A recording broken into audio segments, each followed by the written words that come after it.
Hi everyone, I'm Dr. Natasha Wilkes from High Performance Vets. Today I want to talk about failure. Again, recently I've noticed that there's a lot more posts coming up on social media from veterinarians who are quite distressed. And usually what's happened is something has gone wrong, maybe a mistake was made, maybe a mistake wasn't made, but there was an adverse outcome. And the veterinarian is very distressed. I can read it, I can hear it in what they've posted. And it's along the lines of, I'm a failure, I'm not good enough, I'm terrible at this. And I wanted to talk about it because it is so important. Because if you believe something like this, it has a massive impact on you. It kills your confidence. It makes you obviously very emotionally distressed, and it can make you quite disillusioned with being a veterinarian and being in practice. And also it's just not a way that you want things to be for you in practice. And that's why I wanted to talk about it, because it's so important. Now, what I want you to recognize is when things go wrong or when there's an adverse outcome, I want you to think about it critically. And I know we already think about it critically, but usually we think of it from a point of self-judgment. I want you to think about it differently though. And if you're too close to it, sit down with a colleague or a friend and go through the case with them. And what you want to do is you want to look at it and take the emotion out of it. But first of all, I'm going to talk about your explanatory style. And what that means is how you explain events, both good events and both bad events or adverse events.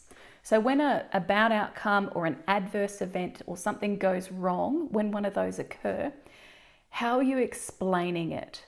Are you saying that it's your fault? And that's what I'm noticing. A lot of people are saying, this is my fault, I stuffed up, I'll never be any good, I'm a hopeless vet, I'm a terrible surgeon, I don't want to do this anymore. And obviously it's normal to feel like I don't want to do this anymore when you're so upset by what's occurred. But what I want you to look at, is it really your fault? Remember, we're dealing with living, breathing animals. They don't necessarily read the textbooks. They don't do what we're supposed to do.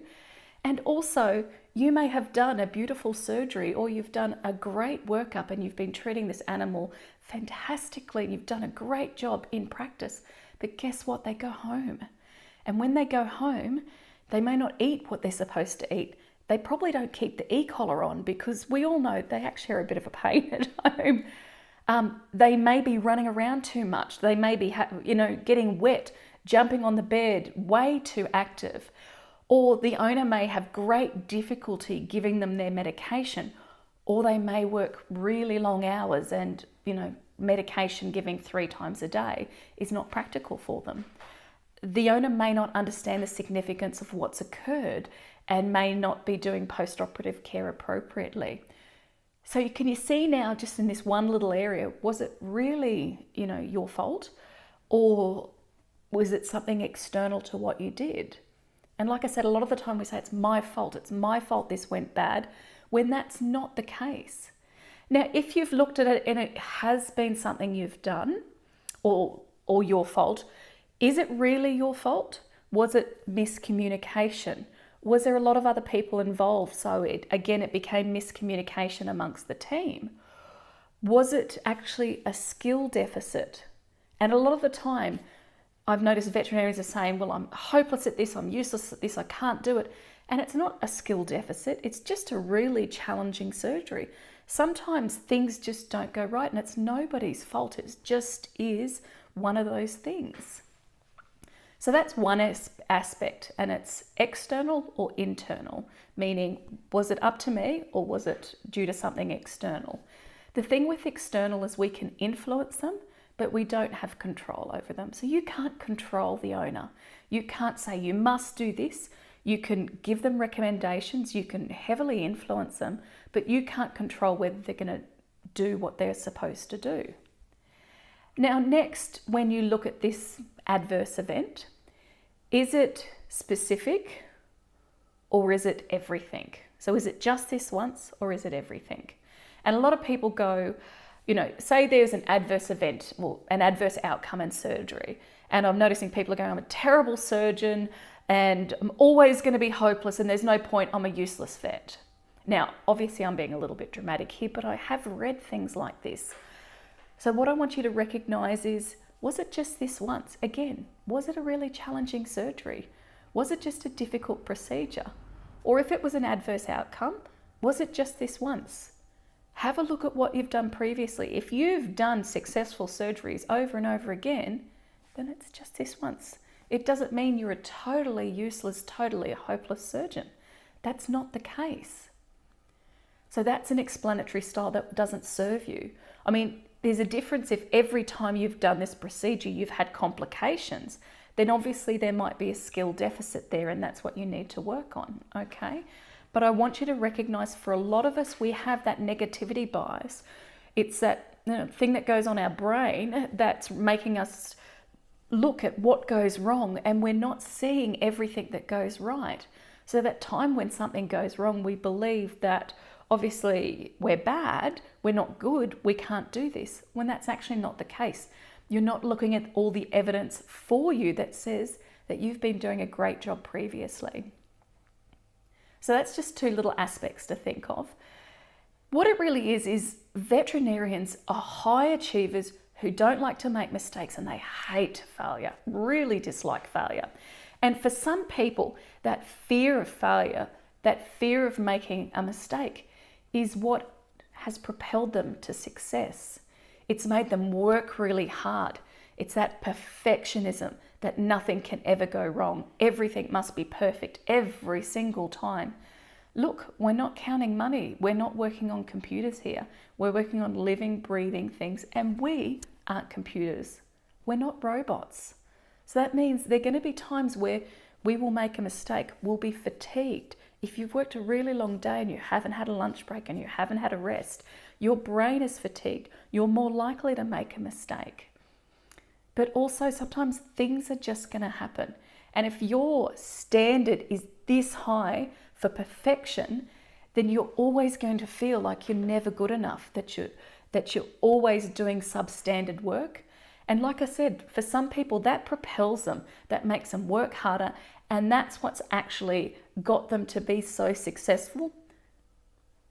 But it comes at a cost.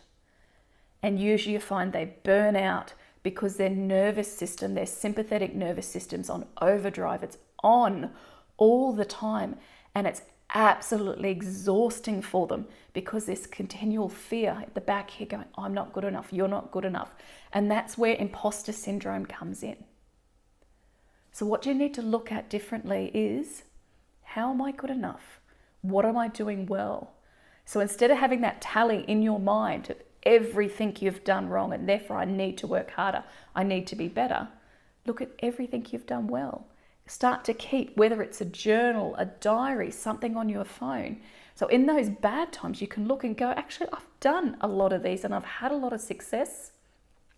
I've done really well. I am great at what I do. And look, how do I know about this? It's because I used to do this too. And that fear of making a mistake and that fear of failure. And look, I still don't like mistakes, but I've learned to look at them differently now.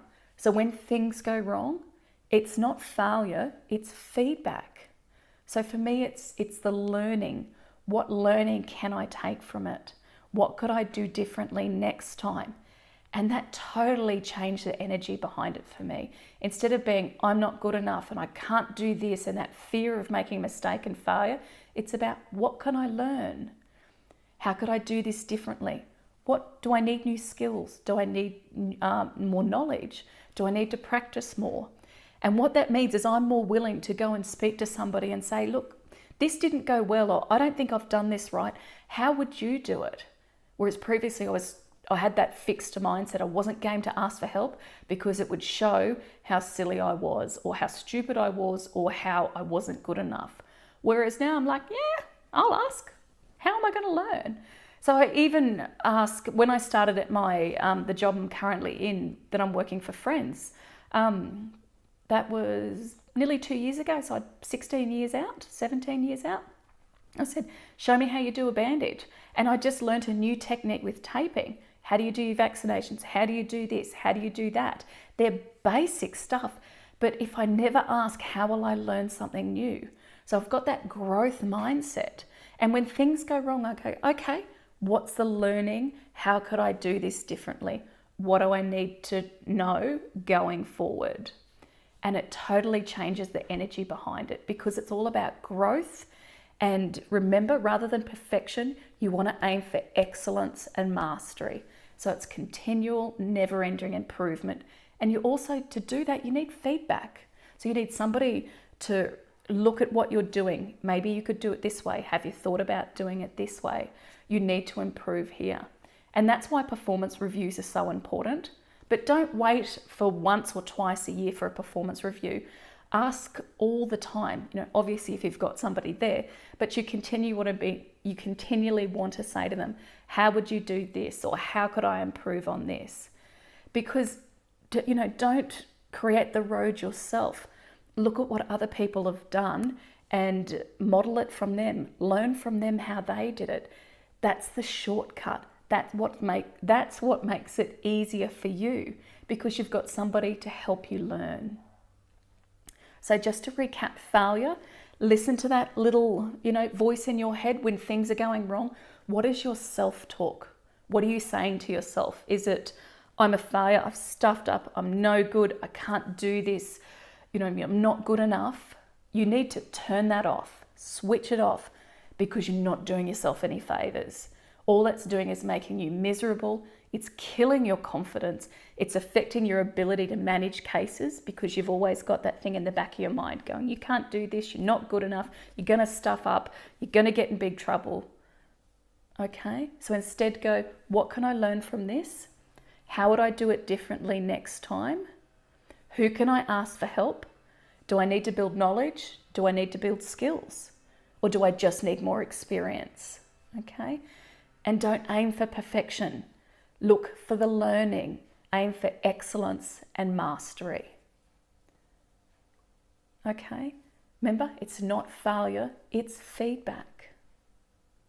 So I'm Dr. Natasha Wilkes from High Performance Vets. Please let me know what you think of this.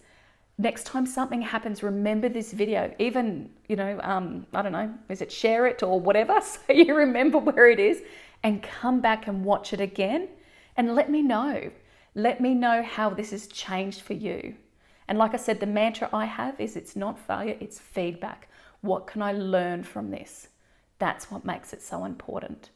And that way, at the end of the day, when you've had things go wrong, instead of being exhausted and driving home and just beating yourself up and so much about self-judgment, it's like, okay, this is what I can learn. This is what I need to focus on for the next week or 2 weeks or month. This is my next CPD plan.